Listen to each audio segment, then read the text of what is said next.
What's up, guys? It's TkyoSam coming to you live. A lot of people can say, you're fat. The only reason you're getting laid in Japan is because you couldn't get laid in other countries. You know what? That's 100% true. Oh, my dick. Oh, my dick and my ass. But also my dick. Don't worry. For all of you guys who are like, why aren't you streaming on Twitch? I'll probably be streaming on Twitch later when I get back to Nakano, when I get back to Tokyo, but I'll be doing gaming.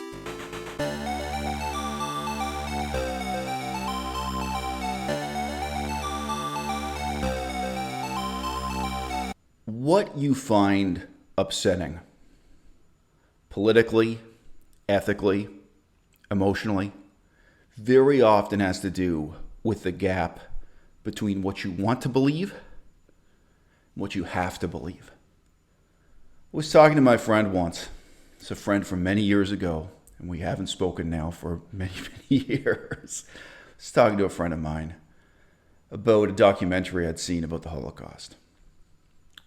And it quoted a man when they were discussing the transitional phase before the outright gas chambers had been constructed. The transitional phase when executions were just being carried out with rifles, knives, guns. There's this guy who was a witness to the events, and he was recounting how disturbing it was to see a man jeering and smiling, staring over the fence as Jews, one by one, walked their final mile toward the execution. Someone who was there as a spectator to enjoy watching these people getting killed. And there was an older, accomplished Jewish man, seemingly relatively wealthy, who stopped as he was making this somber procession towards his own death, took off his fur coat and handed it across the fence to the spectator and said simply, "Here, I won't need this anymore." The spectator laughed and smiled and even danced a little jig, saying to the people around him, "Hey, look, I got a free coat." And the conclusion from the man telling this anecdote, who was witness to all parties, was simply, some people are like that.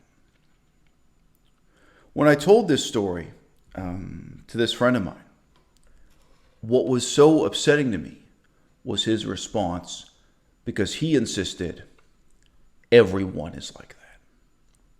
And he went so far as to argue that the victim in this scenario, the man walking his final mile to his execution with some sense of gravity and dignity, the man who went shivering to his death, handing off his coat for someone else to enjoy because there was no more enjoyment to be left for him in this life, that he too was just as bad because he'd never shown any concern about the animals that were tortured to death and killed to produce the fur coat. As I say, this conversation was upsetting to me. Why? I don't want to believe that everyone is like that. You know what the truth is? I don't even want to believe that some people are like that. I don't even want to believe that 10% of people are like that. But I know. On some level, I'm forced to reckon with the extent to which the vast majority of my fellow human beings are indeed precisely this crass, this cruel, this uncaring.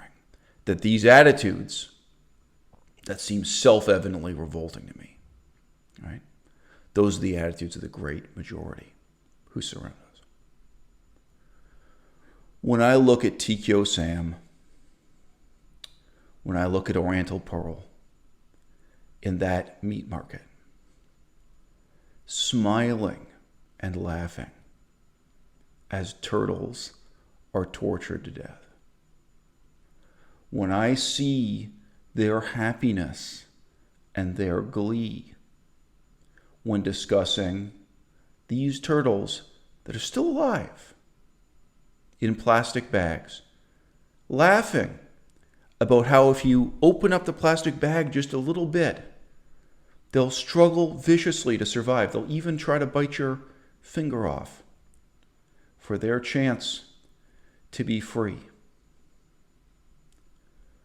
When I see how happy and unconcerned they are, that these animals are terrified and struggling and suffering right here and right now in front of their eyes, and that it is only a matter of time before one customer or another steps up to that counter and asks for the turtles to be killed for their delectation. I'm upset because there's a gap between what I know to be true and what I want to be true. I don't want to think that everybody is like that. I don't want to think that the great majority of humanity is like that. I don't want to think that 10% of people are like that. I don't really want to believe that anyone is like that. Just a few days ago, TkyoSam deleted a huge number of videos from his YouTube channel. It is obvious that he is attempting to cleanse his public image, that he is removing videos that now could cause embarrassment, that now could discredit him, that could now negatively impact his career. If you don't believe me, you may notice today there is a video called How to Get Laid in Japan Part 1. There's another video called How to Get Laid in Japan Part 4. Part 2 and Part 3 are now absent. You may have heard him even in recent live streams, referring back to a video in which in the past he self-pityingly described his struggle to get laid via dating apps like Tinder, how badly he felt about himself compared to his handsome friends, his thin friends whom he was jealous of, and how once, just to make himself feel better, he stole the photographs of a handsome friend of his and he set up a fake account. It was his account, but using photographs of a thin, handsome white man, using photographs of someone he was not, just so he could see what hypocrites these women were. And he pours out all this scorn he has for the shallowness of women who would choose a partner on such a petty basis of their physical appearance, unlike TkyoSam himself, right? TkyoSam took the time in this way to scroll through and click through every video he'd ever made and to delete the ones that now he thinks reflect on him badly. But this video of him and Oriental Pearl together, smiling and laughing as these animals are tortured to death in front of their eyes, it didn't cross his mind to delete that one. If you were the man standing at that fence watching people being executed by the Nazi regime during the Third Reich, what would you do? Oh, you might have a fantasy that you'd be a hero. You might have a fantasy that you'd set them all free, that you'd save lives, that you would instantly, dramatically, heroically change the whole course of the history of World War II. Yeah, well, I don't think you would. I don't think you'd even have that choice or that option. I think in that moment, whatever you might have accomplished over, say, a 5-year period during the war, you might have joined the resistance. You might have done your share of heroic things. But in that moment, standing at that fence, The only choice you've got is about whether you're going to, in a sense, conserve your own dignity and try to extend dignity of some kind to others, to those victims. If you were in that meat market in Japan, what would you do? Oh, do you imagine you'd set all the turtles free? Do you imagine you'd kick over the table or something, or cause a scene, or get yourself put in jail to liberate a few dozen turtles? I don't think you would. I think the choice you have to make, it's much more subtle, it's much more humble and humiliating. But you could at least conduct yourself in such a way that you acknowledge that what you're witnessing is an aspect of a world gone terribly, terribly wrong. What's up, guys? It's TkyoSam coming to you live. A lot of people can say, you're fat. The only reason you're getting laid in Japan is because you couldn't get laid in other countries. You know what? That's 100% true. Oh, my dick. Oh, my fucking dick and my ass. But also my dick. Don't worry. For all of you guys who are like, why aren't you streaming on Twitch? I'll probably be streaming on Twitch later when I get back to Nakano. When I get back to fucking Tokyo. But I'll be doing gaming. Yeah, look at these games. I want to get all these. Look, Pilot Wings, Diddy Kong Racing, Kirby, Mario Kart, Bomberman, F-Zero, Mario Tennis, Puyo Puyo, Donkey Kong, Star Fox. But that's like, it's like $50. Things just weren't going very well last year with my dating life. I couldn't find a girlfriend, and I was just wondering, why don't women like me? Is there something wrong with me? And I thought to myself, well, people keep making fun of me, calling me a loser for not living by myself or not having my own place.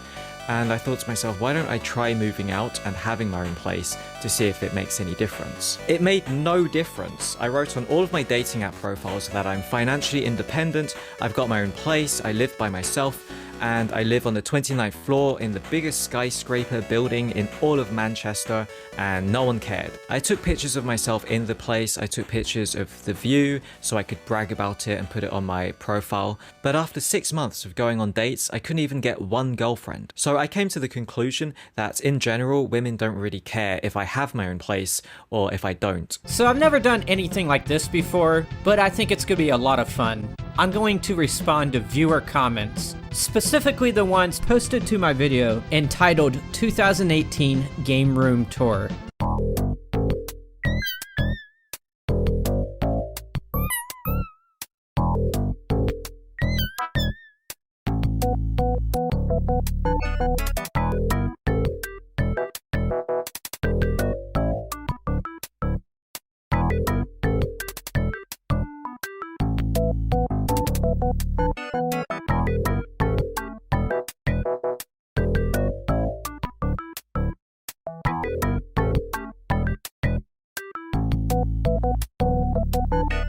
If people still think that gamers have trouble being in relationships, they are behind on the times. The vast majority of gamers on YouTube, collectors or not, are in relationships. It's hard to find anyone who is single at all. There's no point moving out and getting your own place. I just didn't have women lining up to check out my bachelor pad, didn't have women ask me back for second dates. There's obviously something very wrong with my dating strategy, but I just don't think that my lack of having my own property, my own house or place to live in, I don't really feel like that's part of the problem. A large portion of the population still views gaming as a childish behavior that is intellectually vapid and lazy. I would think that actively playing a game is more beneficial to one's brain than passively watching TV. A lot of scientific literature supports this notion, but these studies don't get a lot of coverage in the media.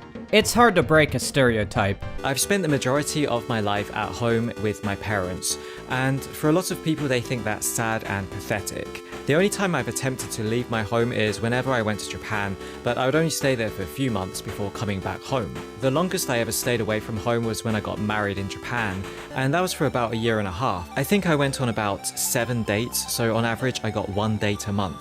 So having my own place and showing off my place in the pictures really didn't help my situation by much. Out of all of the dates I went on, only one wanted to see me again, but I didn't really like her, so I said no thanks. But all of the other dates, some of them I did kind of like.